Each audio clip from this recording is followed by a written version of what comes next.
Hello and welcome to jam cam YouTube channel and पढ़रे chemistry app. आप सभी का एक बार फिर से स्वागत किया जाता है।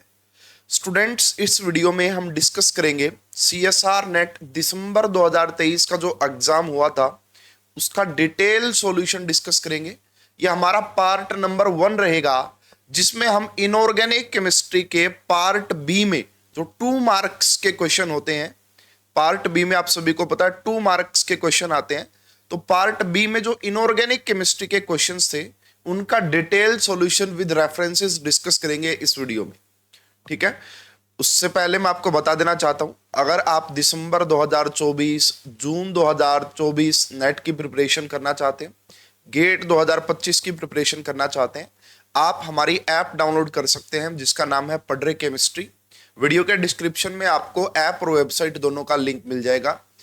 हमारी ऐप पे कोर्स अवेलेबल है, दिसम NET, GATE, JAM, MSc entrance, जिस भी एग्जाम की आप तैयारी कर रहे हैं उससे रिलेटेड कोर्सेज आपको मिल जाएंगे। फीस बड़ी अफोर्डेबल रखते हैं, आपको वीडियो लेक्चर मिलते हैं, test series, assignment, previous year paper का सॉल्यूशन, ये सब आपके कोर्स में इंक्लूडेड रहता है। इन नंबर पे आप कॉल करके सारी इंफॉर्मेशन भी ले सकते हैं। तो चलिए भाई, बिल्कुल भी देरी ना करते हुए हम स्टार्ट करते हैं इनऑर्गेनिक केमिस्ट्री का डिटेल सॉल्यूशन। ये पार्ट बी है, 2 मार्क्स के क्वेश्चन। स्टूडेंट देखिए, सबसे पहला क्वेश्चन जो आपका है यहाँ पे, that is related to organometallic chemistry. ये आपका ओएमसी में रिएक्शन मैकेनिज्म का जो टॉपिक है, ओएमसी में रिएक्शन मैकेनिज्म का जो टॉपिक है वहां से ये क्वेश्चन पूछा गया था। एंड देखिए, मैं आपको ये सॉल्यूशन तो बताऊंगा ही बताऊंगा, साथ में ये बताऊंगा कि स्टूडेंट से मिस्टेक्स कहां पे हो जाती है जल्दबाजी में। सबसे पहले देखिएगा यहाँ पे क्या कहा गया है, FeCO5 की रिएक्शन इसके साथ करवाई गई है और हमें Y मिला है। देखो, इसका मतलब ये बोल रहे हैं यहाँ पे कि ये आपने लिया Fe एंड ये आपका हो गया CO5, प्लस में आपने इसकी रिएक्शन करवाई C3H5 एंड I के साथ, तो आपको कोई Y मिलेगा। एंड प्लस में नोट कीजिए student, the elimination of 2 molecule of CO। साथ में यहां पे ये इंफॉर्मेशन भी आपको गिवन है कि 2 मोल CO के बाहर निकलेंगे। कंसीडर द फ्लोइंग स्टेटमेंट, आपको 4 स्टेटमेंट गिवन है, तो आपको बताना कि कौन से ऑप्शंस करेक्ट होंगे। स्टूडेंट देखिए, एक तो ऑप्शन एलिमिनेशन मेथड बेस्ट रहता है, उससे हमें काफी ज्यादा अप्रोच मिल जाती है कि कैसे सोचना है। सबसे पहले देखिए, अगर मैं सारे ऑप्शन चेक करूं तो फर्स्ट ऑप्शन में भी बी अवेलेबल है, सेकंड में भी बी अवेलेबल है, थर्ड में भी बी अवेलेबल है, फोर्थ में भी बी अवेलेबल है। इससे यह बात कंफर्म हो जाती है कि बी तो पक्का ही सही है, बी स्टेटमेंट तो पक्का ही सही है। और बी स्टेटमेंट है क्या, the reaction is an example of oxidative addition. Yes student, पहली अप्रोच जो हमें क्वेश्चन से ही पता लग रही है कि यहां पे ऑक्सीडेटिव एडिशन हो रहा होगा। क्या हो रहा है यहां पे, ऑक्सीडेटिव एडिशन। अब जिस भी बच्चे ने ऑक्सीडेटिव एडिशन के बारे में पढ़ा है, आपको पता होना चाहिए oxidative addition reaction 16 electron species, जो 16 इलेक्ट्रॉन स्पीसीज है वो शो करते हैं। ठीक है, उसके बाद देखिए, चलो ठीक है, अब आगे हम बोलते हैं। सबसे पहले इन्होंने कहा कि क्या ये Y जो होगा, क्या वो 18 इलेक्ट्रॉन रूल को ओबे करेगा, फॉलो करेगा।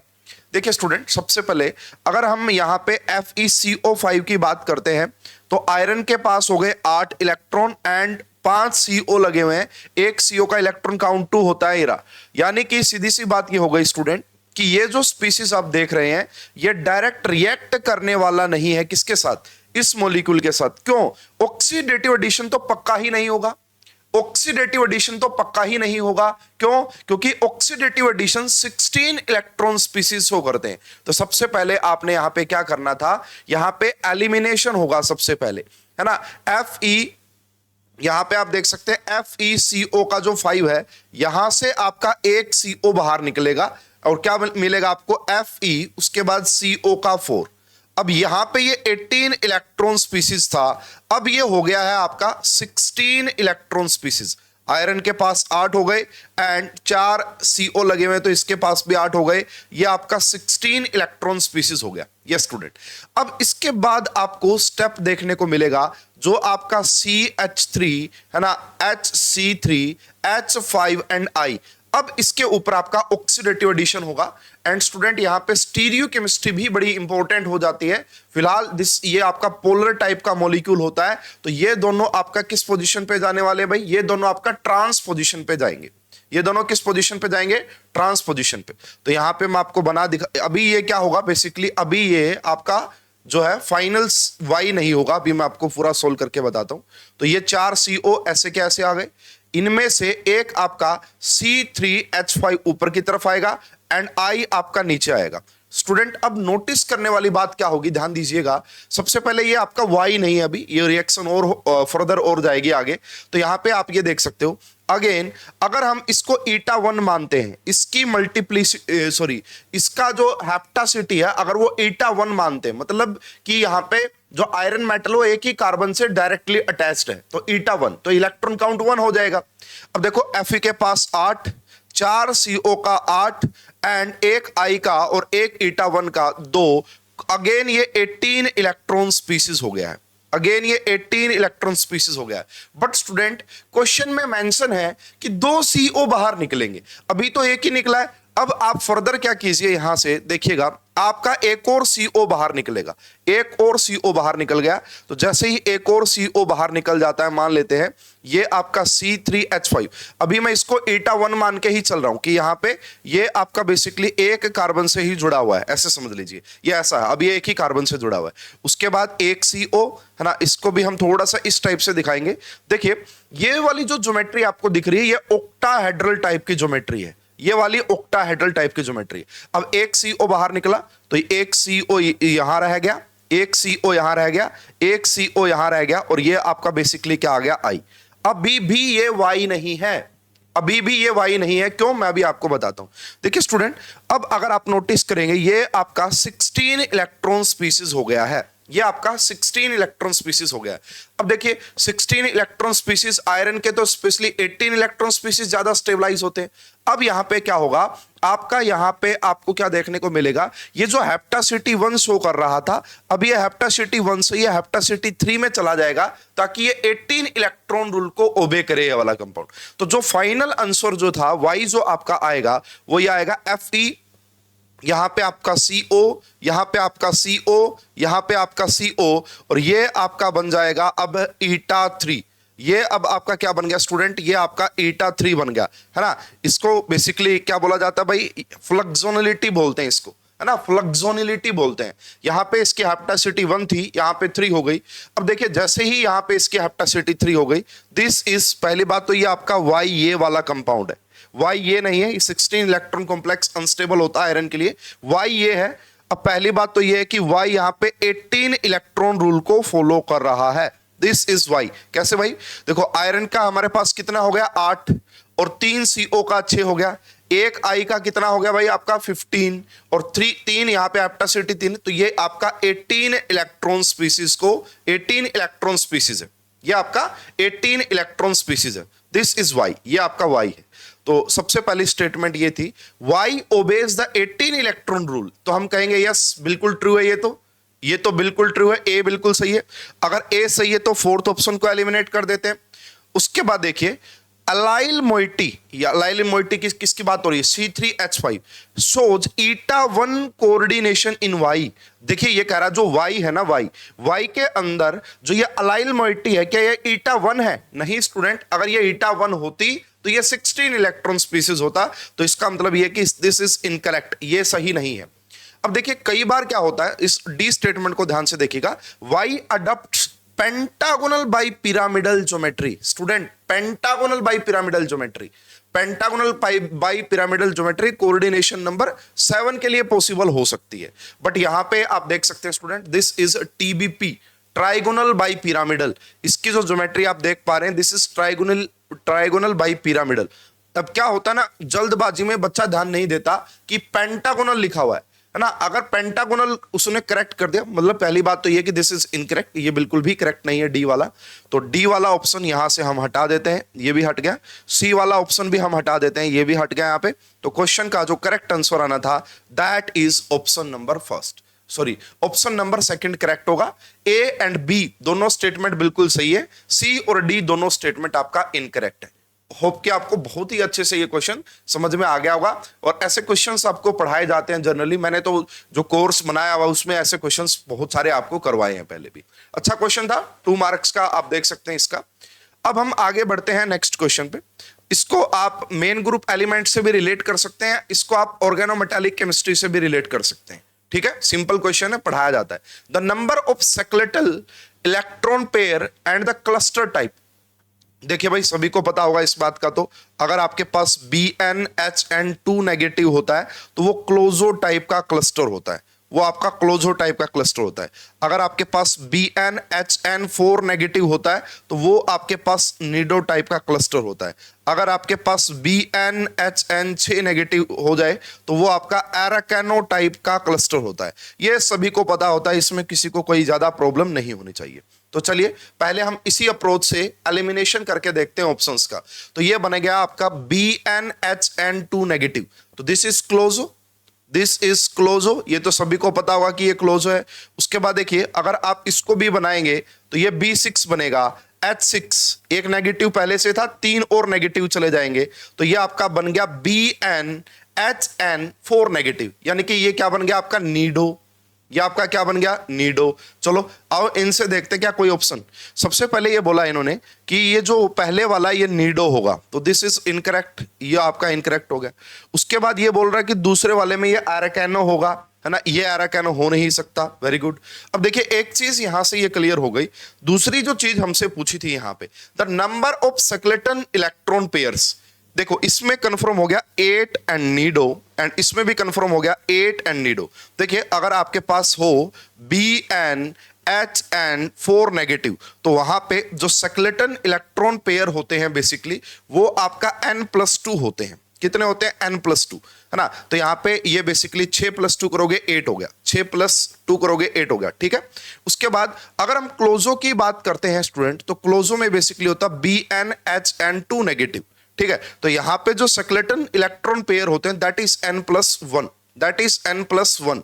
ठीक है, तो अभी मैं रेफरेंस भी आपको दिखा देता हूं इसका छोटा सा एक। तो 10+1 करेंगे तो 11 आएगा, 10 नहीं आएगा अगर आप इसको सोचते हैं। This is incorrect and this is the correct answer. Option number first is the correct answer.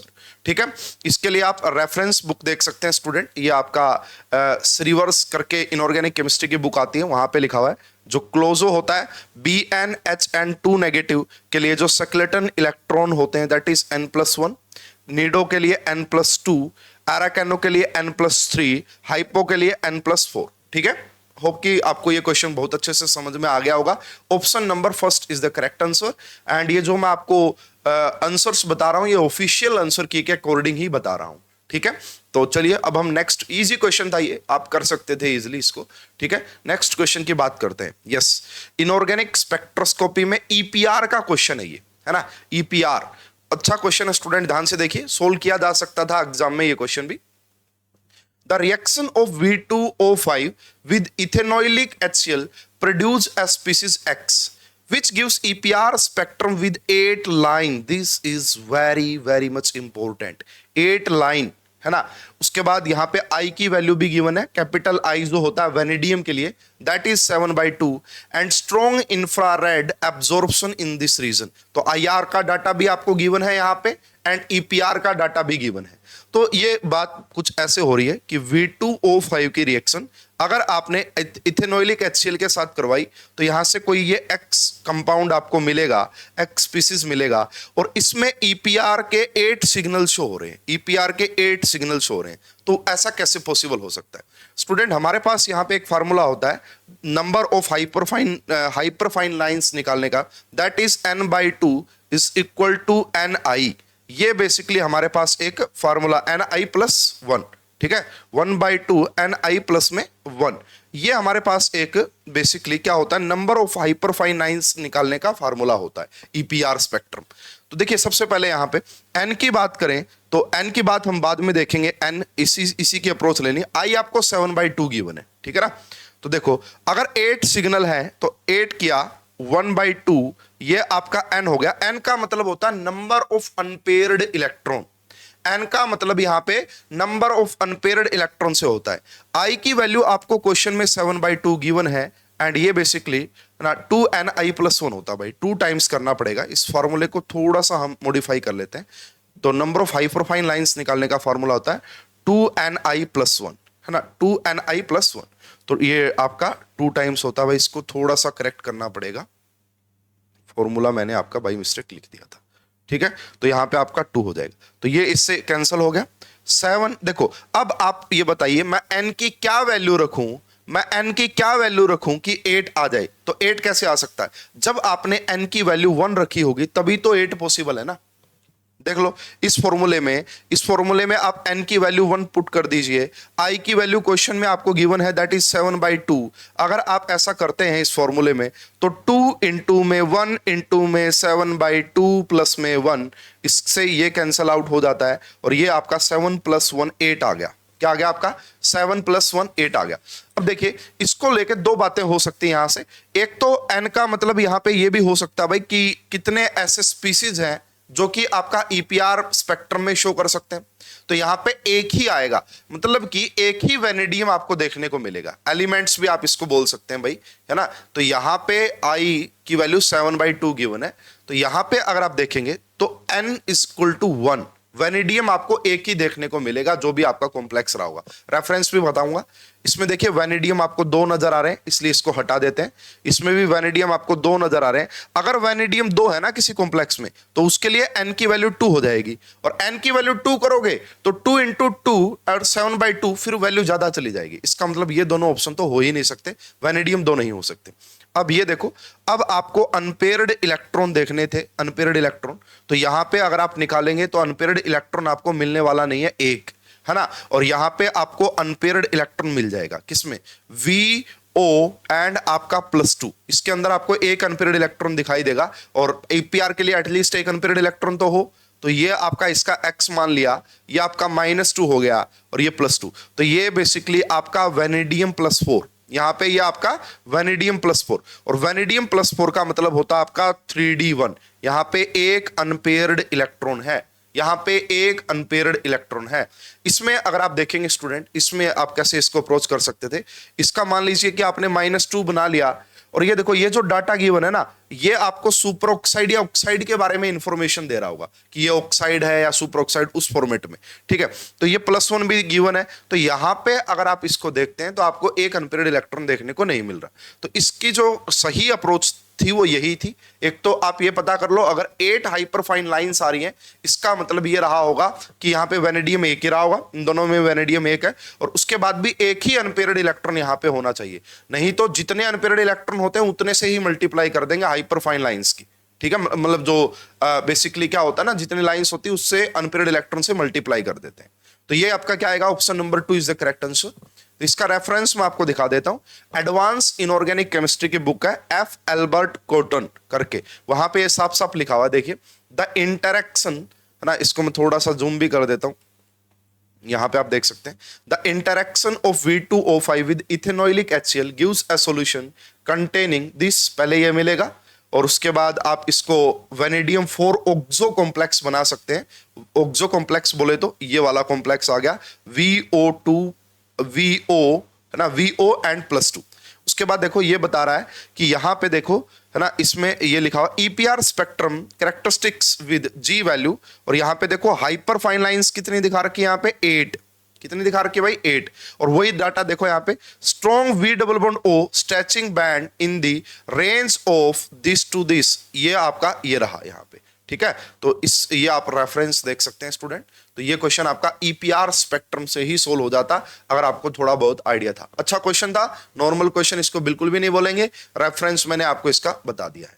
चलिए जी, यस, ये अपने आप में डिफरेंट टाइप का क्वेश्चन आया, है ना। ये हमारा क्वेश्चन नंबर 4 है, और अपने आप में डिफरेंट टाइप का क्वेश्चन है ना। इस टाइप के क्वेश्चन आए हैं। लास्ट एग्जाम जो हुआ था आपका जून 2023 का, वहां पे भी एक क्वेश्चन था, P2O6 एंड P2O10 में POP बॉन्ड बताने थे, ऐसा क्वेश्चन उसी से रिलेटेड है। पहली बात तो ये क्वेश्चन आपका मेन ग्रुप एलिमेंट का क्वेश्चन है ना। ये आपका मेन ग्रुप एलिमेंट का क्वेश्चन है, आपका ग्रुप नंबर आप बोल सकते हैं बेसिकली 15। देखिए सबसे पहले ये करें, अच्छा क्वेश्चन है ये बहुत कम बच्चों से सोल्व हुआ होगा, क्योंकि पढ़ाई नहीं जाती आपको ये स्ट्रक्चर, नॉर्मली ऐसे क्वेश्चंस आते नहीं है। The total number of 6 membered ring in the polycyclic compound, एक इसमें आपको बताना है और एक इसमें आपको बताना है कि 6 मेंबर की रिंग कितनी है। देखिए स्टूडेंट, कुछ बच्चे ऐसे हैं हो सकते हैं जिन्होंने इसको क्या मान लिया होगा, P4O6 मान लिया होगा। जिन भी बच्चों ने इसको P4O6 माना वो इजिली कर गए होंगे, उनको कोई ज्यादा प्रॉब्लम नहीं हुई होगी, है ना, इस वाली स्ट्रक्चर में। तो बिल्कुल स्टूडेंट, जैसे आप P4O6 की स्ट्रक्चर बनाते थे सेम वैसे ही आपका यहाँ पे इसकी स्ट्रक्चर बनती है, सेम वैसे ही आपका इसकी स्ट्रक्चर यहाँ पे बनती है। चलो मैं आपको पहले ना P4O6 की स्ट्रक्चर बना देता हूं, क्योंकि ये आपको पढ़ाई जाती है नॉर्मली, फास्फोरस का ऑक्साइड है, और उसके बाद इसमें हम चेंजेस कर देंगे तो आपको आइडिया लग जाएगा। और फिर रेफरेंस तो मैं आपको दिखाऊंगा ही दिखाऊंगा कि किस रेफरेंस से आप इसको सोच सकते थे और रेफरेंस कहां पे इसका गिवन है। और उसके बाद यहां पे आप कुछ इस प्रकार से ये रहा। तो स्टूडेंट, इस स्ट्रक्चर में अगर आपसे पूछा जाए कि कितनी 6 मेंबर की रिंग है, तो देखिए कितनी 6 मेंबर की रिंग है। मैं अलग अलग कलर से हाईलाइट करने की कोशिश करता हूं। अब जहां पे ऑक्सीजन है ना, चलो एक बार इसको हम चेंज कर लेते हैं। जहां पे ऑक्सीजन दिख रहा है वहां पे आप NME को रख दीजिए। जहां जहां आपको ऑक्सीजन दिख रहा है वहां पे आप NME को रख दीजिए। ये आपका नाइट्रोजन और ये आपका Me हो गया, ये आपका नाइट्रोजन और ये आपका Me हो गया, ये आपका नाइट्रोजन और Me हो गया, ये आपका नाइट्रोजन एंड Me हो गया, सेम यहाँ पे आपका नाइट्रोजन एंड Me हो गया, ये आपका नाइट्रोजन एंड आपका Me हो गया। कितनी 6 मेंबर की रिंग है। देखिए सबसे पहले अगर मैं इसको यहां से हाईलाइट करूं, ये देखो रेड कलर से जो जा रहा है, एक ये आपका एक 6 मेंबर की रिंग नजर आ रही होगी आपको। ये देखो, एक, उसके बाद 2, उसके बाद 3, उसके बाद आपका ये हो गया 4, उसके बाद ये हो गया आपका 5 और ये हो गया आपका 6। तो एक 6 मेंबर की रिंग मिल गई ब्लू कलर से जो मैंने दिखाई है। दूसरी ब्लैक से देखिए, यहां से एक, ये एक, उसके बाद 2, उसके बाद 3, उसके बाद 4, उसके बाद 5 और उसके बाद 6। तो ये एक आपका ब्लैक वाली स्ट्रक्चर हो गई, एक ये ब्लैक वाली हो गई। उसके बाद देखो नीचे ये रेड, इस रेड तो हो ही गया था ना, इसको हम ये मान लो एक, ये वाली नीचे, ये नीचे करके, ठीक है।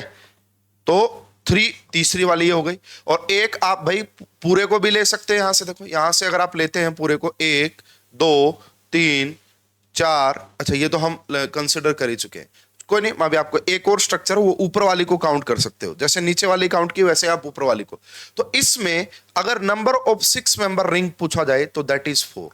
वो क्या आएगा, 4 आएगा। बिल्कुल सही बात है, इसमें कोई प्रॉब्लम नहीं है। अब इस स्ट्रक्चर को पढ़ा हुआ नहीं होता है ना, इसको आप देखो पहले तो कैसे कन्वर्ट करो, ये बन गया आपका P2। और उसके बाद देखो इन्होंने क्या लिखा हुआ है, N2Me2 का थ्राइस, इसको आप क्या लिख सकते हैं, N6 हो जाएगा, है ना, और Me2 भी आपका 6 हो जाएगा, है ना, क्या हो जाएगा, 6 हो जाएगा ये। या फिर आप इसको ऐसे लिख लीजिए कि ये आपका P2 हो गया, और आप इसको NEM, है ना, NME का क्या कर सकते हैं, 6 टाइम्स कर सकते हैं, क्या कर सकते हैं, 6 टाइम, है ना। अब इसके अंदर जो नंबर ऑफ रिंग्स आएंगी जो कि 6 मेंबर की हैं, दैट इज 3। कितनी आएंगी, 3। अभी मैं स्ट्रक्चर दिखाता हूं। और टोटल जो इसके अंदर आनी थी, दोनों का पूछा था, इसके अंदर 4 6 मेंबर की रिंग है, इसको इस स्ट्रक्चर के अंदर 3 6 मेंबर की रिंग है, और कुल मिला के इस क्वेश्चन का करेक्ट आंसर आना था 7 6 मेंबर की रिंग होगी। Option number first is the correct answer, option number first is the correct answer. आइए मैं आपको रेफरेंसेस दिखा देता हूं। सबसे पहले तो भाई ये किसकी है, ये आपका गिवन है P4, ये आपका P4 हो गया, ये आपका NEM6। अभी जो हमने पहले वाली जिसके अंदर मैंने 4 पढ़ाई है वो वाले हैं, तो इसमें आप कंसिडर कर पाएंगे 1, उसके बाद 2 2 3 4 5 6, ये एक हो गई। उसके बाद देखो 1 2 3 4 5 और 6, 2 हो गई, 2। उसके बाद देखो अब ये हो गई थी, इस यहां से आप काउंट कर सकते हैं, ये हो गया 1, ये हो गया 2, ये हो गया 3, ये हो गया 4, ये हो गया 5 और ये आपका हो गया 6। इसी प्रकार ये देखो ये जो चेयर बनती हुई दिखाई दे रही है ना, ये भी अपने आप में एक क्या बन जाएगी, 6 मेंबर। तो 4 6 मेंबर की रिंग कितनी आ जाएंगी इसमें, 4 6 मेंबर रिंग।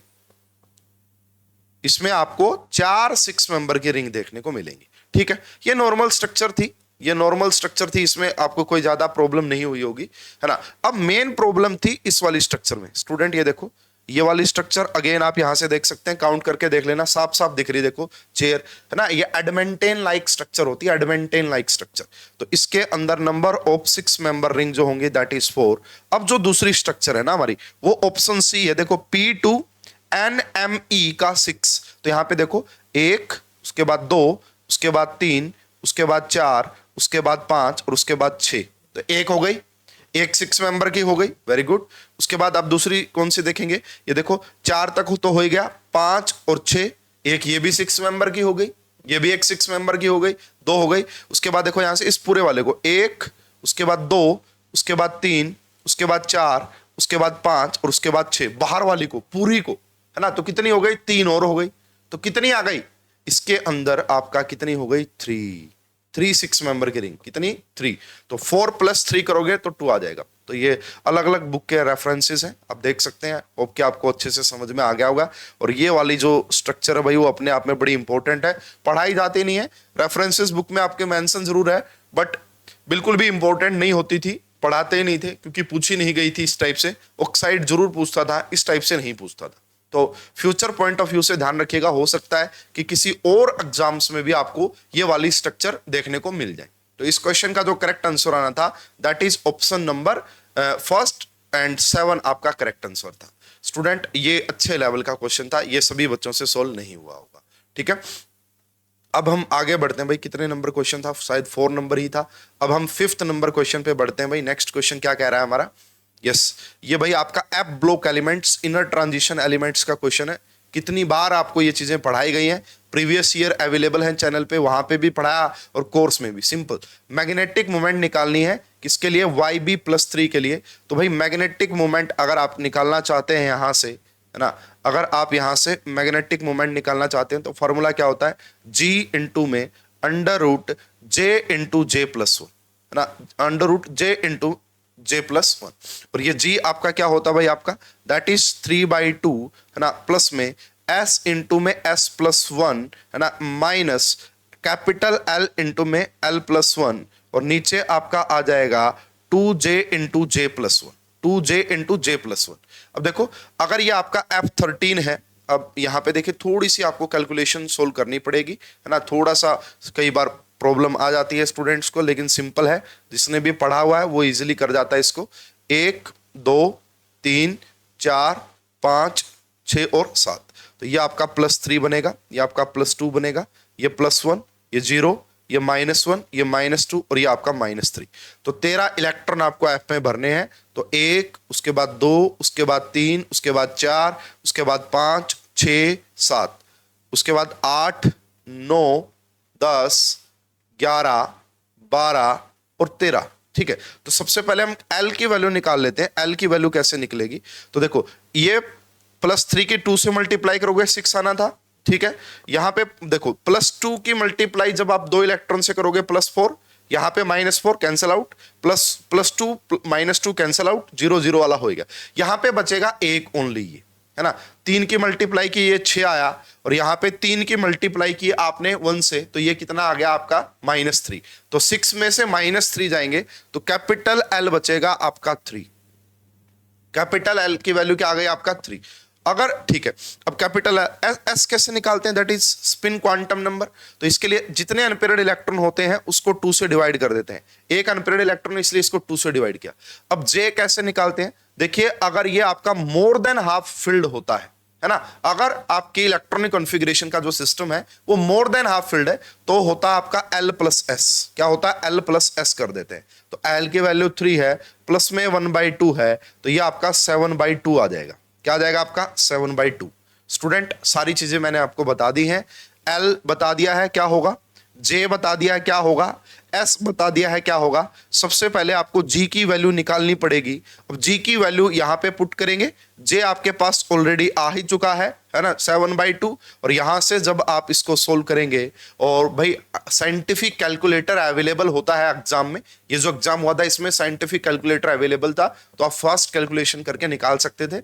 इस क्वेश्चन का जो करेक्ट आंसर आएगा दैट इज 4.54 बोहर मैग्नेटॉन, है ना। ये बेसिकली आपका फर्स्ट ऑप्शन करेक्ट होगा, यहां पे आपका फर्स्ट ऑप्शन करेक्ट होगा। ये सिंपल सा फार्मूला है ना, और ये पढ़ाया जाता है ब्लॉक में। ऐसे प्रीवियस एग्जाम्स में भी क्वेश्चन आए हैं, आगे भी आएंगे, आते ही रहेंगे। तो ये पढ़ाया हुआ क्वेश्चन है, आप इजीली कर सकते थे। और मैं तो बच्चों को बोलता हूं भाई डाटा ध्यान रखो, क्योंकि 3-4 मिनट कैलकुलेशन में जरूर लग जाते हैं और कहीं ना कहीं सिली मिस्टेक भी हो जाती है, तो फिर आप इसको इनकरेक्ट कर सकते हैं। आप एक बार जरूर प्रैक्टिस करके देख लीजिएगा इस क्वेश्चन की कैलकुलेशन वगैरह, ठीक है। Next question is related to coordination chemistry. हालांकि कोऑर्डिनेशन केमिस्ट्री काफी कम पूछा गया है इस एग्जाम में, ठीक है। ये 2 मार्क्स का क्वेश्चन है आपका। आउटर स्फीयर मैकेनिज्म है ना, रिएक्शन मैकेनिज्म से रिलेटेड ये टॉपिक है।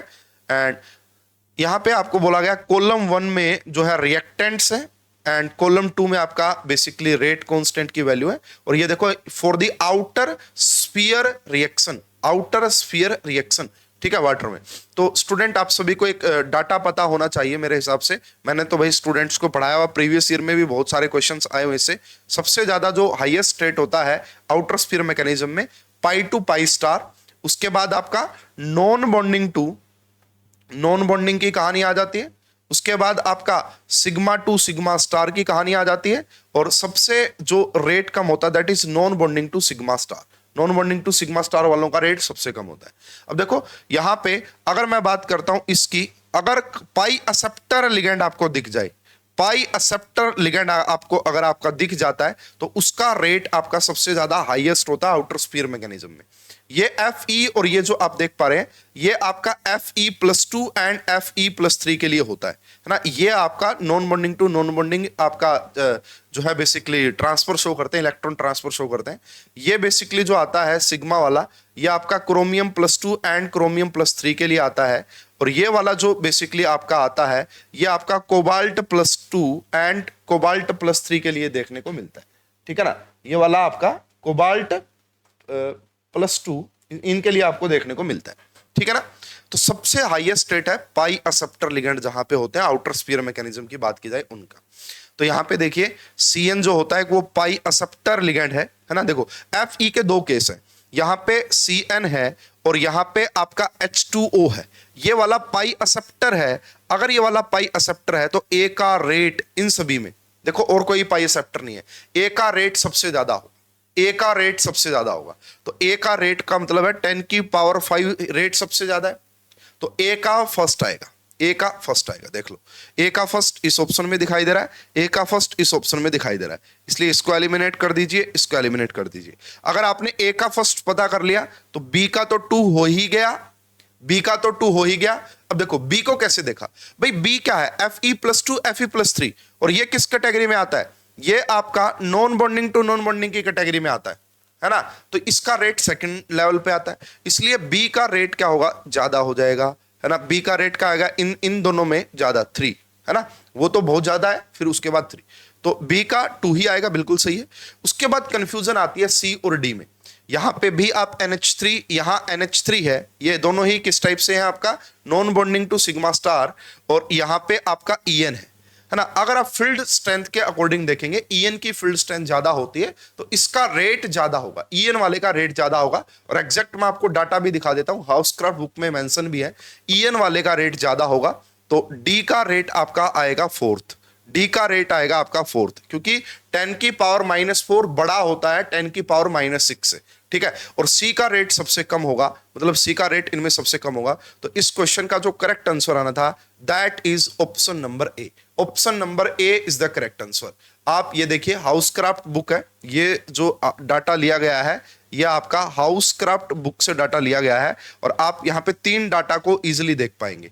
3 डाटा यहाँ पे इजिली आप देख सकते हैं। सबसे पहले ये जो मैंने आपको बताया है लास्ट C वाला ऑप्शन है कोबाल्ट NH3, ये वाला, इसका जो रेट कांस्टेंट है दैट इज 10⁻�6। EN वाले का 10⁻⁴ है ना। FeH2 वाले के केस में आपका 3 है, और अगर Fe वाटर की जगह CN है उसका रेट सबसे ज्यादा highest pi to pi star है ना, पाई टू पाई स्टार। समझ में आई बात। तो ये तीनों देखिए हाउसक्राफ्ट बुक से काफी डाटा दिया गया है।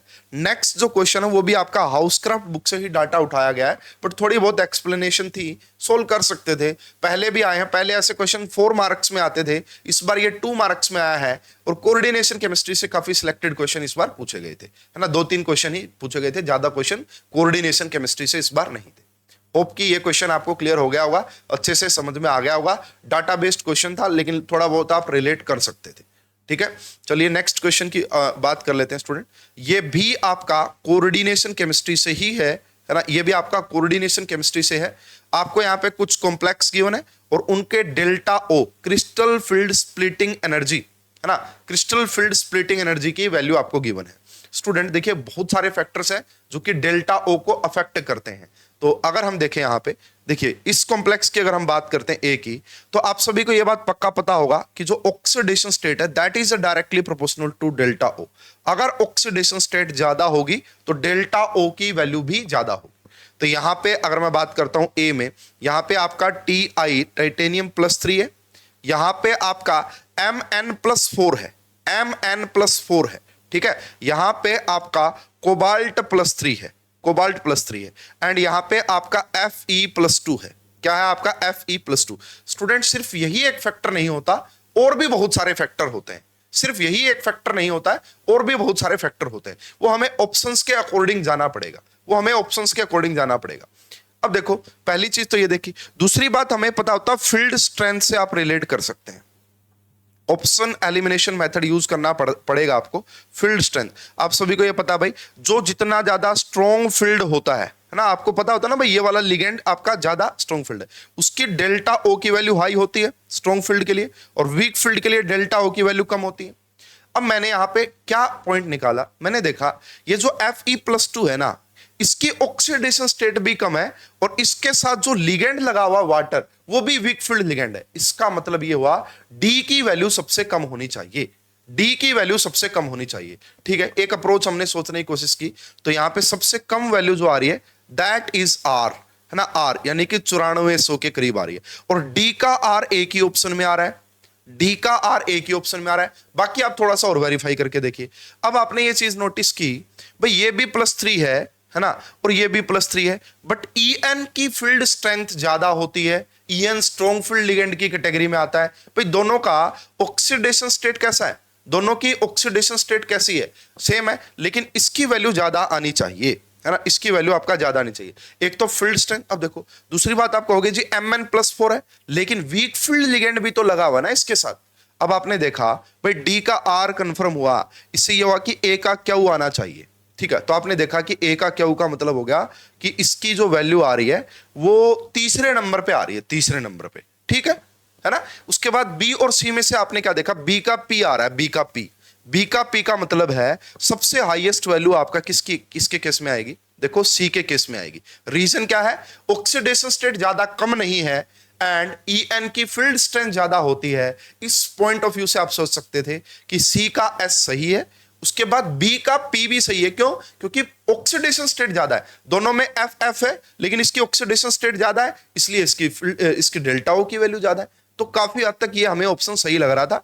अब अगर मैं आपको डाटा दिखाता हूं, देखो एग्जाम में तो आपको ऐसे सोचना था, क्योंकि ये डाटा आप ध्यान रख ही नहीं सकते, आप सिर्फ डी ऑप्शन को देखते, आप डी ऑप्शन को देखते एकदम आपको समझ में आ जाता ऑक्सीडेशन स्टेट सबसे कम है and water weak field ligand है ना, बस इतनी बात देखते ही आप समझ जाते कि हाँ डी का आर आएगा। अब आपको मैं ऑफिशियल डाटा दिखा देता हूं जो कि हाउसक्राफ्ट बुक में मेंशन है। सबसे पहले ये वाला देखिए, TiF63 नेगेटिव, इसका 17,000 सेंटीमीटर इनवर्स आपको गिवन है। दूसरा जो डाटा गिवन था वो ये वाला डाटा गिवन था, देखो MnF6 ये रहा 21,800 हो गया, वेरी गुड, बहुत अच्छी बात है। Fe का FeH2O+2 इसका 9400 हो गया, बिल्कुल सही है, ये भी एक ऑप्शन में था हमारे पास। और एक और ऑप्शन बच गया, that is CO cobalt En का 3 एंड ये रहा, इसकी वैल्यू आपका सबसे हाईएस्ट आपको नजर आ रही है, इसकी वैल्यू आपको सबसे हाईएस्ट नजर आ रही है इन चारों में से। तो ये देखो भाई, आपको ये समझ में आ रहा होगा कि एग्जामिनर क्वेश्चंस कहां से उठाता है। हाउसक्राफ्ट बुक से काफी क्वेश्चंस पहले पिछले एग्जाम्स में भी आए हैं, इस एग्जाम में भी आए हैं और फ्यूचर में भी आएंगे। हाउसक्राफ्ट बुक आप फॉलो कर सकते हैं, अच्छी बुक है, ठीक है। होप कि ये क्वेश्चन आपको बिल्कुल अच्छे से क्लियर हो गया होगा। और देखिए अब तो डाटा आपके पास है, लेकिन एग्जाम में कैसे सोच सकते थे वो अप्रोच मैं आपको बता रहा हूं, क्योंकि एग्जाम में डाटा याद नहीं रख सकते हम, कितना डाटा याद रखेंगे, ठीक है। अप्रोच मैंने आपको समझा दी है, काफी अच्छे से आपको ये क्वेश्चन क्लियर हो जाना चाहिए। अब हम बढ़ते हैं भाई नेक्स्ट क्वेश्चन, केमिकल बॉन्डिंग का। केमिकल बॉन्डिंग के इजी क्वेश्चन पूछे गए थे, और स्पेशली भाई जो बच्चे मेरे कोर्स में थे उनका तो 100% मार्क्स आए होंगे केमिकल बॉन्डिंग में। तो ये पूछा गया था अकॉर्डिंग टू वेसफर थ्योरी इनकी ज्योमेट्री बताइए। ज्योमेट्री देखिए, फ्लोरीन कभी भी सेंट्रल एटम नहीं हो सकता, तो क्लोरीन होगा, और क्लोरीन के पास 7 वैलेंस इलेक्ट्रॉन होते हैं, 7। क्लोरीन के पास 7 वैलेंस इलेक्ट्रॉन होते हैं। एक इलेक्ट्रॉन एफ के साथ शेयर किया है ना, एक एफ के साथ शेयर किया, और आप सभी को पता ऑक्सीजन डबल बॉन्ड बनाता है। तो क्लोरीन के पास 7 वैलेंस इलेक्ट्रॉन थे, उनमें से एक इलेक्ट्रॉन फ्लोरीन के साथ शेयर किया और 2 इलेक्ट्रॉन ऑक्सीजन के साथ, 3 इलेक्ट्रॉन यूज हो गए, बचे कितने? 4 इलेक्ट्रॉन का मतलब होता है 2 lone pair of electron. 4 electron का मतलब होता है 2 लोन पेयर ऑफ इलेक्ट्रॉन, है ना। अगर आप स्टेरिक नंबर से देखें, ये एक सिग्मा, दूसरा सिग्मा और 2 lone pair, sigma plus lone pair, sigma plus lone pair 4 आ गए। अगर 4 आ गए तो स्टेरिक नंबर 4 आ गया, और स्टेरिक नंबर 4 होने का मतलब है sp3 हाइब्रिडाइजेशन। एंड स्टूडेंट यहां पे वर्ड यूज किया ज्योमेट्री। ज्योमेट्री का मतलब आपको इनकी basic geometry according to hybridization बतानी होती है। तो ये वाला जो है sp3 अगर ये शो कर रहा है तो ये टेट्राहेड्रल है ना। sp3 हाइब्रिडाइजेशन से कौन सी ज्योमेट्री पता लगती है? That is tetrahedral. हाँ, अगर इसकी शेप पूछता है ना और ऑप्शन में बेंट होता तो हम फिर बेंट लगा देते, बेंट, एंगुलर, वी शेप, ये सब आता। ये इसकी शेप है और ये इसकी ज्योमेट्री। तो कितनी इजी अप्रोच थी। तो ये कह रहा है ट्राइगोनल बाई पिरामिडल, कहीं से भी नहीं लग रही ट्राइगोनल बाई पिरामिडल। लीनियर कहीं से भी नहीं लग रही। ये टेट्राहेड्रल बिल्कुल सही है, टेट्राहेड्रल बिल्कुल सही है। अब उसके बाद चलिए ये देखिए, यहां पे आई आपका क्या होगा? सेंट्रल एटम होगा। आई के पास 7 वैलेंस इलेक्ट्रॉन होते हैं, ठीक है। एक इस फ्लोरीन के साथ, एक इस फ्लोरीन के साथ, एक इस फ्लोरीन के साथ, एक इस फ्लोरीन के साथ, एक इस फ्लोरीन के साथ। तो भाई 5 इलेक्ट्रॉन शेयर कर लिए एक एक फ्लोरीन के साथ। अब बच गए कितने? 2 का मतलब एक लगा दिया आपने डबल बॉन्ड O, एक आपने लगा दिया डबल बॉन्ड O। अब आप देख सकते हैं, देखो सिग्मा कितने हो गए? 1 सिग्मा, 2 सिग्मा, क्योंकि डबल बॉन्ड में एक ही सिग्मा होता है। 3, उसके बाद 4, उसके बाद 5, उसके बाद 6। अगर स्टेरिक नंबर 6 हो तो वहां पे हाइब्रिडाइजेशन आपकी आती है sp3d2, और sp3d2 हाइब्रिडाइजेशन होने का मतलब होता है ऑक्टाहेड्रल ज्योमेट्री का होना। sp3d2 होने हाइब्रिडाइजेशन का मतलब होता है ऑक्टाहेड्रल ज्योमेट्री का होना। तो ये आपका करेक्ट आंसर आता ऑप्शन नंबर 2। करेक्ट आंसर आता आपका ऑप्शन नंबर 2। 3 आपका इनकरेक्ट है। कैप्ड ऑक्टाहेड्रल ये नहीं होने वाला, ये आपका सिंपल ऑक्टाहेड्रल ज्योमेट्री होगी। तो ये इजी क्वेश्चन था केमिस्ट्री का, बेसिकली केमिकल बॉन्डिंग से रिलेट करके। देखिए स्टूडेंट, वैसे तो ये क्वेश्चन आपको ग्रुप 3 के पॉइंट ऑफ व्यू से है, लेकिन ये आप थोड़ा बहुत सोच सकते थे, कोऑर्डिनेशन पॉइंट ऑफ व्यू से सोच सकते थे। ये कह रहा है एक हमारे पास mx बिलोंग टू डी, जो आपका mx5 एक जो कंपाउंड है, एक मॉलिक्यूल है, उसका पॉइंट ग्रुप D3H है। Elongation of both the axial bonds का इलोंगेशन कर दिया, दोनों एक्सियल बॉन्ड्स को पकड़ा और उनको लंबा कर दिया, ठीक है। तो जैसे कि ये आपका mx5 था, ये आपका mx5 था, इलोंगेशन किया अकॉर्डिंग टू एक्सियल बॉन्ड्स, तो आपको A मिला A। दूसरी बात नोटिस कीजिएगा, उसके बाद कह रहा है elongation of one of the mx equatorial bond. देखो ये ऐसा था ना, एक बॉन्ड को पकड़ के लंबा कर दिया गया, एक बॉन्ड को पकड़ के क्या कर दिया गया? लॉन्गर कर दिया गया है। अब आपको बताना कि पॉइंट ग्रुप क्या रहा होगा। देखिए स्टूडेंट, अब अगर थोड़ा सा आप समझते हैं, अगर आपने इन दोनों को ही लॉन्गर किया है तो फिर पॉइंट ग्रुप में क्या डिफरेंस आएगा? कोई डिफरेंस नहीं आएगा, वैसे का वैसा ही है भाई। अगर आपने इसको 10 सेंटीमीटर वहां खींचा तो यहां भी खींचा, यहां पे देखिए पॉइंट ग्रुप में कोई डिफरेंस नहीं आएगा। अगर आप mx5 से यहां पे आ रहे हैं तो पॉइंट ग्रुप आपका वही रहेगा जो कि mx5 का था, दैट इज D3H रहेगा। क्या रहेगा? D3H। ए का तो D3H ही आएगा, तो D3H यहां पे भी है और एक आपका ऑप्शन नंबर 4 में भी D3H है। अब ध्यान से देखिए, देखो स्टूडेंट, इसकी अप्रोच मैं आपको बताता हूं, बी वाले की अप्रोच कहां पे होगी। अगर आपने ऑर्गेनोमेटालिक कंपाउंड में OMC में OMC में आपने डाटा पढ़ाया जाता है ना, CO बेसिकली कि CO के सिग्नल कितने होंगे, है ना, आपको ये पूरा प्रोपर डाटा पढ़ाया जाता है। और वहां पे आपका आता है ट्रांस करके कुछ, ट्रांस F4 एक टाइप के होते हैं और एक LL टाइप का होता है। इस टाइप से मैं आपको डाटा भी दिखा सकता हूं, मैंने ऑर्गेनोमेटालिक्स के लेक्चर्स में उसको करवाया हुआ है। ऑर्गेनोमेटालिक्स में यस, IR डाटा में मैंने आपको करवाया था। यस स्टूडेंट, यहां से देखिए, मैं आपको थोड़ी सी अप्रोच देने की कोशिश कर रहा हूं। यस, ये वाला लगभग आप देखिएगा, ये तो ये आपका यहाँ पे नहीं है, नेक्स्ट स्ट्रक्चर में देखते हैं। यस, यहां पे ये देखो आप, ये जो आपने किया है यहां पे कि भाई इक्वेटोरियल पे आपने एक डिफरेंट लिगेंड लगा दिया है। क्या लगा दिया? इक्वेटोरियल पे आपने एक डिफरेंट लिगेंड लगा दिया है। और अब यहां से आप ये जो कर रहे हैं अप्रोच, तो इससे पूछा जा रहा है कि क्या आपका पॉइंट ग्रुप होगा। यहां से आप थोड़ी सी अप्रोच ले सकते थे। अब आपका, अगर आपने एक ही बॉन्ड को एक्सियल बॉन्ड के आपने क्या किया, इक्वेटोरियल बॉन्ड के अलोंग आपने क्या किया है, यहां पे इसका इलोंगेशन किया है। तो अब ये बेसिकली क्या बन गया होगा, देखो ये यहां से आपका, ये आपका यहां से, ठीक है, यहां पे आपका C2 एक्सिस ऑफ सिमेट्री आ जाएगी। अगर C2 एक्सिस ऑफ सिमेट्री आ गई तो फिर ये आपका C2V पॉइंट ग्रुप शो करेगा, है ना, C2V। तो यहां पे देखो C3V लिख रखा है और यहां पे आपका C2V है, तो C3V नहीं होगा, C2V होगा।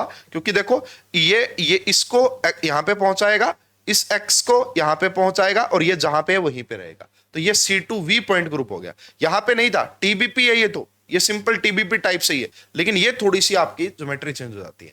तो भाई इसको आप ऑर्गेनोमेटालिक केमिस्ट्री से रिलेट करके भी बता सकते थे। बाकी ग्रुप थ्योरी में तो आपको ये चीजें पढ़ाई ही जाती है ना, ग्रुप थ्योरी में तो ये आपको पढ़ाया ही जाता है। तो ये आपका 9 नंबर क्वेश्चन था। 9 नंबर क्वेश्चन का आंसर करेक्ट आएगा ऑप्शन नंबर 4। ठीक है, yes student, question number 10 from bio inorganic chemistry.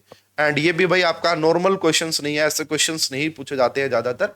Flowing statement are given with respect to copper containing nitrite, nitrite है स्टूडेंट, नाइट्राइट रिडक्टेज। ठीक है, तो इसमें कुछ ज्यादा समझाने का होता नहीं है, इंफॉर्मेशन बेस्ड चीजें होती है। मैं रेफरेंस आपको दे देता हूं। इस क्वेश्चन का जो करेक्ट आंसर आता है that is option number A भी बिल्कुल सही है एंड ऑप्शन नंबर सी भी बिल्कुल सही है। ए एंड सी मतलब ऑप्शन नंबर 3 इसका करेक्ट आंसर आना था। ऑप्शन नंबर 3 इसका करेक्ट आंसर आना था। आइए मैं आपको रेफरेंस दिखा देता हूं कि इसका रेफरेंस क्या है। ये मैंने किसी स्टैंडर्ड बुक से ही लिया। पहली बात आप देखिए student, copper containing nitrite reductase catalyse 1 electron reduction. ये क्या करते हैं, ये नाइट्राइट को कन्वर्ट कर देते हैं किसमें, नाइट्रिक ऑक्साइड में, है ना। ये क्या करते हैं, नाइट्राइट को नाइट्रिक ऑक्साइड में कन्वर्ट कर देते हैं। तो यहां पे यही बात लिखी हुई है ना, nitrite ion reduced to NO, है ना। क्या आएगा, nitrite ion is reduced to NO। ये सी स्टेटमेंट करेक्ट हो गई। उसके बाद copper containing nitrite reductase have a trimeric structure।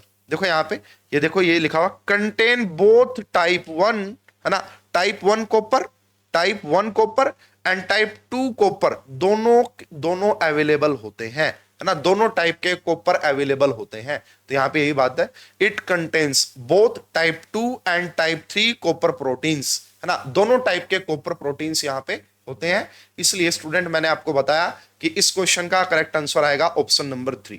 ठीक है, तो रेफरेंसेस मैंने दे दिए। इस क्वेश्चन में कुछ ज्यादा समझाने का होता नहीं है। अगर आपको पता था डिटेल्स के बारे में तो आप बता पाते, वरना फिर आपको बड़ी प्रॉब्लम हो सकती थी। ठीक है, चलिए, तो इसको थोड़ा सा हम ऐसे बोलेंगे कि भाई ऐसा डिफरेंट क्वेश्चन है, इजी क्वेश्चन नहीं बोल सकते इसको, है ना। अगर आपने पढ़ा हुआ तो ये आप इसको कर पाते, वरना बड़ी मुश्किल आपको हो जाती। यस, ये इजी क्वेश्चन है। ये आप कहीं से भी आप इसको रिलेट कर लो भाई, इनऑर्गेनिक में ही है बेसिकली। तो क्वेश्चन नंबर 11 आ गया। ये बहुत सिंपल क्वेश्चन था, इसमें कोई ज्यादा प्रॉब्लम वाली बात नहीं है। यहाँ पे NB जो है इसकी ऑक्सीडेशन स्टेट पूछ रहे हैं। देखो हमें ये पता, अगर 4 सोडियम है तो इसके ऊपर 4 नेगेटिव रहा होगा। ये आपका NB6 हो गया, ये आपका Cl18 हो गया एंड इसके ऊपर मैं 4 नेगेटिव लगा देता हूं। ठीक है, अब मैंने इसको 6s मान लिया, x मान लिया इसको, तो ये हो गया 6x माइनस में क्लोरीन के ऊपर -1 होता है, 18 करोगे तो ये हो गया और ये आपका -4। तो 6s यहां पे अगर आपका जाएगा, ये वहां पे -4 एंड प्लस में 18 हो जाएगा। तो 6s जो होगा बेसिकली आपका, वो आपका 14 के इक्वल आएगा। वो आपका 14 के इक्वल आएगा। मतलब 6 के 6 एनबी के ऊपर टोटल 14 प्लस का चार्ज होगा, है ना। एनबी के ऊपर टोटल कितना चार्ज होगा, प्लस 14 का। ये कह रहा है कि सारे के सारे एनबी +2 में है। अगर सारे के सारे एनबी, कितने एनबी है 6, अगर सारे के सारे एनबी +2 में है, इसका मतलब तो 12 होना चाहिए। और मैंने आपको यहां पे से क्या बताया कि सारे 6 के 6 एनबी का मिला के +14 आएगा, तो ये ऑप्शन इनकरेक्ट हो गया। ये कह रहे हैं कि सभी का +3 होगा, तो +3 अगर आप सभी का करोगे तो 18 आना चाहिए, 18 भी नहीं आ रहा है। उसके बाद कह रहे हैं कि 3r +2, अगर 3 +2 है मतलब 6, और 3 अगर आपका +3 है इसका मतलब 9, है ना, 9 यानी कि 15 हो गया, इसका मतलब ये भी नहीं आएगा। तो करेक्ट आंसर क्या बच गया, option number first, option number first. 2 आएंगे +3, तो 2 + 3 का मतलब होता है +6, और 4 आएंगे +2, 4 आने का +2 का मतलब है +8, और टोटल ऐड करेंगे तो कितना हो जाएगा स्टूडेंट, +14। अगर आप टोटल ऐड करेंगे तो कितना हो जाएगा, +14। तो 6 के 6 एनबी के ऊपर +14 का चार्ज आएगा। बड़ा सिंपल क्वेश्चन था। First is the correct answer, first is the correct answer. Next question भाई पता नहीं कितने एग्जाम्स में पूछा जा चुका है और कितनी बार पूछा जा चुका है। इसको मैं कहूंगा PYQ है ये, बस गेट में, ऑलरेडी नेट में, CUET PG में, और पता नहीं कितने सारे एग्जाम्स में ये क्वेश्चन बार बार पूछा जा चुका है। द कैलकुलेटेड मैग्नेटिक मोमेंट, अगर आप इसकी मैग्नेटिक मोमेंट कैलकुलेट करते हैं तो वो 0 आएगी, थ्योरेटिक मतलब 0 आती है ना। बट एक्सपेरिमेंटल डाटा में इसकी आपको क्या है, मैग्नेटिक मोमेंट देखने को मिलती है ना। एक्सपेरिमेंटल वैल्यू में आपको मैग्नेटिक मोमेंट देखने को मिलती है। ऐसा होता है आपका populated ground and the excited states की वजह से, पॉपुलेशन की वजह से, populated ground and excited state, और कोई रीजन नहीं होता। और ये तो भाई सिंपल पढ़ाया जाता है, बार बार ये क्वेश्चन आया है आपके एग्जाम्स में, तो ये सिंपल PYQ था, एफ ब्लॉक एलिमेंट से रिलेटेड इजी क्वेश्चन था। एक EU ऐसा करता है और एक और एलिमेंट है ऐसा जो करता है, वो 2 एलिमेंट है बेसिकली जो ये इस टाइप का, शायद एक SM है या पता नहीं कौन सा है। देखो मैं आपको दिखा देता हूं स्टूडेंट, है ना, आपको थोड़ा सा कोर्स का भी आइडिया लगेगा कि मैंने कोर्स में ये क्वेश्चन कितनी बार करवाया होगा, है ना। देखो ये एफ ब्लॉक की क्लास नंबर 2 है, ये मैंने जो कोर्स में पढ़ाया हुआ है एफ ब्लॉक की क्लास नंबर 2। अब यहां से देखिए, ये यूट्यूब चैनल पे भी फ्री ऑफ कॉस्ट अवेलेबल है। अब यहाँ पे देखना मैंने कितनी बार ये चीज आपको पढ़ाई होगी ना। ये वाला क्वेश्चन मैंने कितना डिटेल में एक्सप्लेन किया था, अभी आपको मैं हिंट दे देता हूं तो आपको पता लग जाएगा, है ना। और जो आपका वो क्वेश्चन आया था वो देखो, ये रहा, बार बार पूरा अच्छे से समझाया मैंने। ये देखो, ये पूरा वो पॉपुलेशन वगैरह को समझाया मैंने, आपका पूरा अच्छे से इसको क्लियर किया गया है।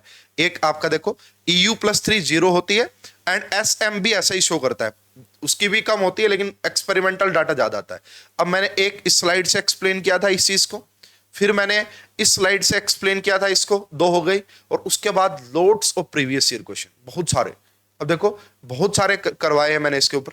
ये लास्ट मतलब जो एग्जाम हुआ था जून 2023 का, उसमें भी आया था, और उसमें भी इसका रीजन पूरा अच्छे से मेंशन किया था मैंने, ठीक है। और भी बहुत सारे एग्जाम्स में ये क्वेश्चन पूछा जा चुका है भाई, बहुत सारे प्रीवियस ईयर में ये क्वेश्चन आपका पूछा जा चुका है। तो ये सिंपल क्वेश्चन है, देखो ये मेरा ग्राउंड स्टेट ओनली, तो ये उसी से रिलेट करके पूछ रहा है। तो इस क्वेश्चन का जो करेक्ट आंसर आना था that is option number 4।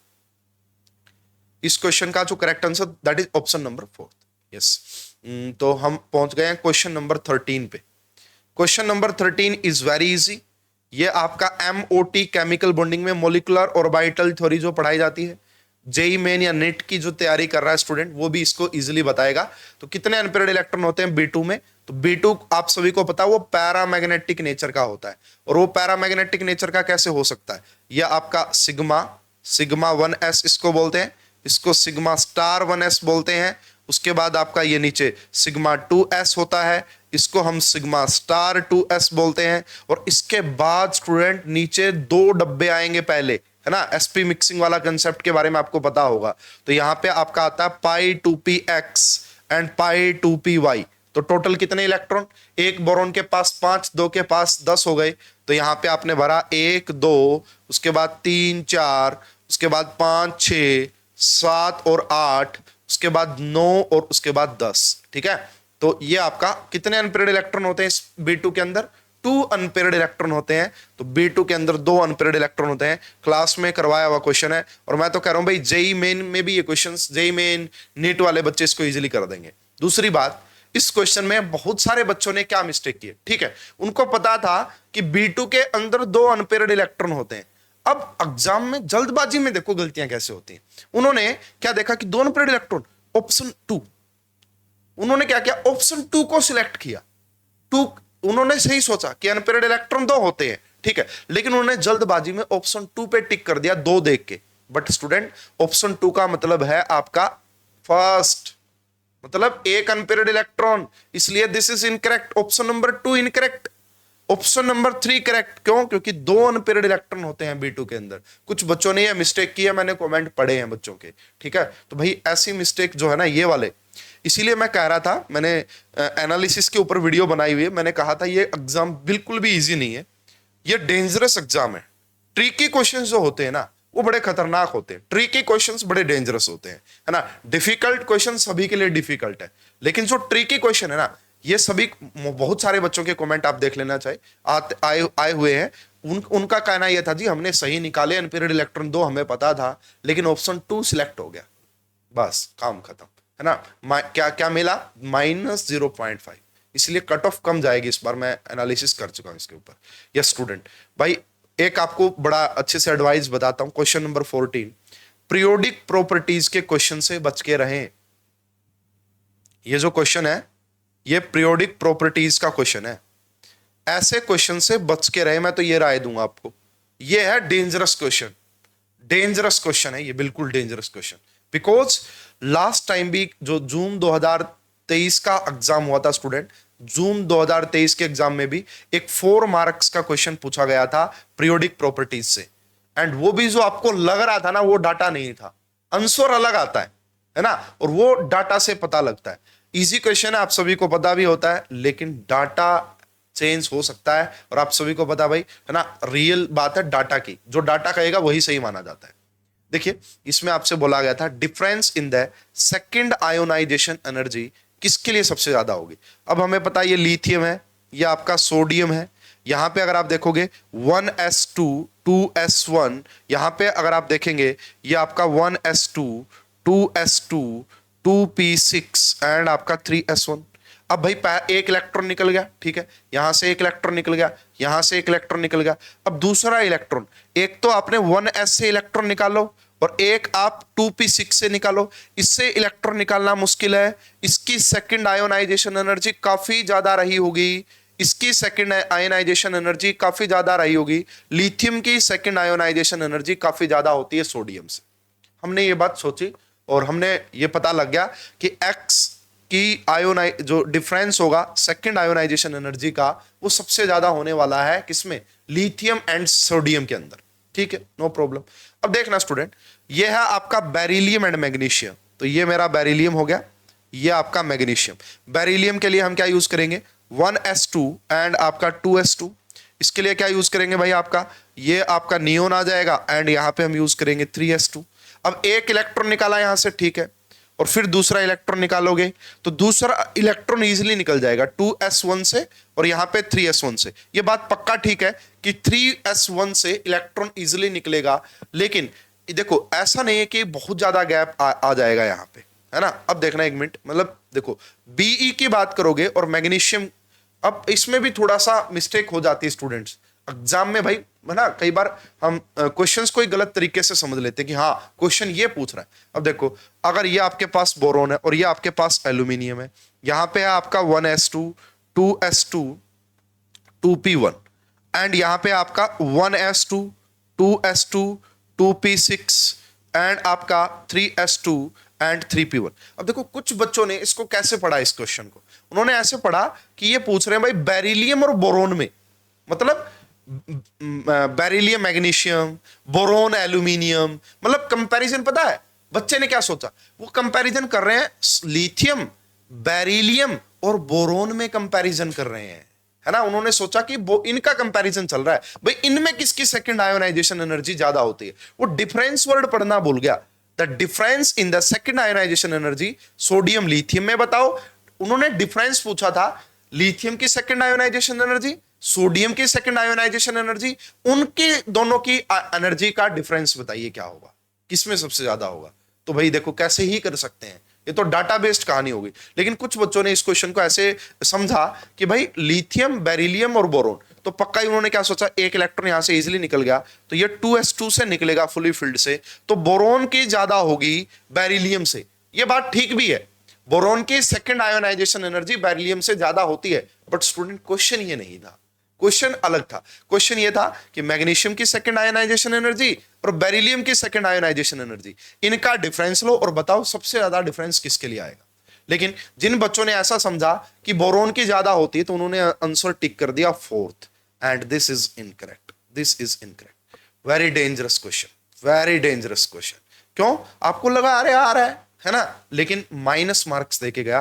Correct answer आना था ऑप्शन नंबर फर्स्ट। आइए मैं आपको डाटा चेक करवाता हूं। ये आपका भाई श्रीवर की बुक है, इसमें आपका डाटा मेंशन है, इस डाटा को आप ध्यान से देखिए। सबसे पहले आपका ये लिथियम की ये सेकंड आयोनाइजेशन एनर्जी है, ये वाली, ये जो दिख रहा है ये लिथियम की सेकंड आयोनाइजेशन एनर्जी, और ये आपका सोडियम की सेकंड आयोनाइजेशन एनर्जी। तो आपने देखा ये 7297 में से आपने माइनस करना था 4562, ठीक है, तो ये आ गया आपका 5, ये आपका आ गया 3, और 12 में से आपका ये, और ये आपका 2, इतना डिफरेंस आ रहा है। ये डिफरेंस है किस किस में, लिथियम एंड सोडियम की सेकंड आयोनाइजेशन एनर्जी में। ओके, उसके बाद देखो बेरिलियम एंड आपका मैग्नीशियम, बेरिलियम एंड मैग्नीशियम में डिफरेंस मिनिमम आ रहा है। देखो कितने का आ रहा है लगभग, ये देखो ये है आपका 1757 और ये आपका 14, ये वाला, तो 1 आ गया, ये 8 आ गया, और ये आपका 2, कितने का, सिर्फ 281 का, कितने का, सिर्फ 281 का। अब देखो ये है 2426 और ये है आपका 1816 के करीब है ना। हाँ, तो ये कितने का भाई, तो ये है आपका 2426 और ये है आपका 1816, तो ये आपका 0, ये आपका 1 और ये आपका आ जाएगा 6, ठीक है, तो 610 आ रहा है। उसके बाद एक था नाइट्रोजन फॉस्फोरस था ना, बेरिलियम मैग्नीशियम हो गया, ठीक है, उसके बाद नाइट्रोजन एंड फास्फोरस, तो ये 2800 और ये आपका 1900, इनका गैप ज्यादा आ रहा है, लास्ट वाले का गैप ज्यादा आ रहा है, फोर्थ का, ये देख लो आप गैप, इसका कितना है, इसका है 2855, 2855, और इसका कितना है 1903, तो भाई ये आपका हो गया 2, ये आपका हो गया 5, और ये आपका 18 में से 9 जाएंगे तो 9 आ जाएगा, है ना, ये आपका इतना। तो सबसे ज्यादा डिफरेंस किसमें, लिथियम सोडियम में, उसके बाद किसमें, उसके बाद नाइट्रोजन फॉस्फोरस में, उसके बाद किसमें, नाइट्रोजन फॉस्फोरस में। तो स्टूडेंट ऐसे क्वेश्चंस को आप अटेम्प्ट ना करें एग्जाम में, क्यों, क्योंकि ये माइनस मार्क्स देके जाता है ऐसा क्वेश्चन, है ना। पिछली बार भी जो क्वेश्चन आया था वो भी भाई डाटा बेस्ड क्वेश्चन था, और जो बच्चे सोच रहे थे वो ऐसा आंसर आया ही नहीं, क्योंकि डाटा अलग था टोटली, ठीक है। तो मैं कहूंगा भाई पीरियोडिक प्रॉपर्टीज के क्वेश्चन सीधे साधे लगे, मतलब डाटा बेस्ड ना लगे तो ठीक है, वरना भाई बड़े डेंजरस क्वेश्चन है, ये मैं आपको बता रहा हूं। लग रहा था कि फोर्थ होगा, कुछ बच्चों ने अलग तरीके से पढ़ा, कुछ ने कैसे पढ़ा, और ये आपका इस क्वेश्चन का जो करेक्ट आंसर है वो फर्स्ट, और फिर मैंने आपको पूरा डाटा दिखा दिया जो कि बुक में मेंशन है। अब आप समझ पाएंगे कि ये कैसे क्वेश्चन होना था। अब भैया हमारा लास्ट क्वेश्चन है inorganic chemistry 2 marks, inorganic chemistry 2 marks, ये इजी क्वेश्चन है, पढ़ाया जाता है आपसे ऑलरेडी अगर आपने ये चीजें पढ़ी हैं। Of the following atomic transition allowed one, इनमें से कौन सी अलाउड होगी। तो अलाउड होने के लिए एक तो आपको क्या चाहिए, डेल्टा एस 0 के इक्वल होना चाहिए, एंड डेल्टा एल आपका ±1 होना चाहिए। ये दो बातें आपकी हो सकती है। तो यहाँ पे देखिए मतलब स्पिन मल्टीप्लिसिटी सेम होनी चाहिए, सीधी सी बात ये है। तो यहाँ पे इसके यहाँ पे भी 1 है और यहाँ पे भी 1 है, ठीक है, यहाँ पे भी 3 है और यहाँ पे भी 3 है। अब इसके लिए अगर आप डेल्टा एल की वैल्यू देखोगे, एस के लिए होता है आपका 0, है ना, और आपका डी के लिए होता है 2, तो यहाँ पे जो डेल्टा एल का डिफरेंस आ रहा है दैट इज +-2 आ रहा है, तो ये करेक्ट नहीं होगा। यहाँ तो स्पिन मल्टीप्लिसिटी ही सेम नहीं है, इसलिए इसको हटा दीजिए। यहाँ तो स्पिन मल्टीप्लिसिटी ही सेम नहीं है, तो भाई पहली बात स्पिन मल्टीप्लिसिटी सेम होनी चाहिए। उसके बाद delta L is equal to +-1, तो डी के लिए एल की वैल्यू 2 होती है, पी के लिए 1 होती है, दोनों का डिफरेंस लोगे तो वो आपका 1 आ जाएगा। इसका मतलब अलाउड ट्रांजिशंस की अगर आप बात करोगे तो आपका करेक्ट आंसर आ जाएगा ऑप्शन नंबर 4। तो भाई ये हमारा इनऑर्गेनिक केमिस्ट्री पार्ट बी का सॉल्यूशन था डिटेल में।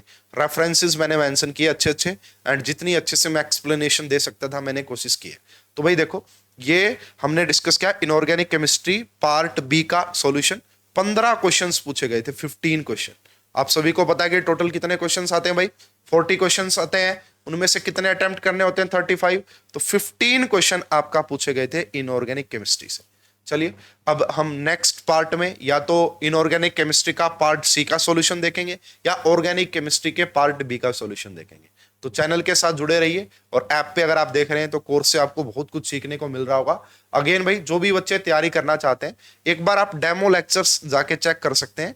वहां पे फ्री ऑफ कॉस्ट हमने डेमो लेक्चर्स अवेलेबल करवाए आपको। स्टीरियो केमिस्ट्री आपको पूरा डिटेल में पढ़ने को मिल जाएगा इस ऐप पे, कोई आपको चार्जेस पे करने नहीं होंगे। ठीक है, ऐप डाउनलोड कीजिए, वहां पे आप कोर्सेज देखिए, कंटेंट देखिए, डेमो देखिए। अगर आपको अच्छा लगे कि हाँ बहुत अच्छे से समझाई जा रही है चीजें, तो आप हमारा कोर्स ज्वाइन कर सकते हैं। ये वाली वीडियो अगर आपको अच्छी लगी है तो लाइक और शेयर जरूर कीजिएगा। ज्यादा अपडेट्स के लिए चैनल से जुड़े रहिए। इस वीडियो में अभी के लिए इतना ही।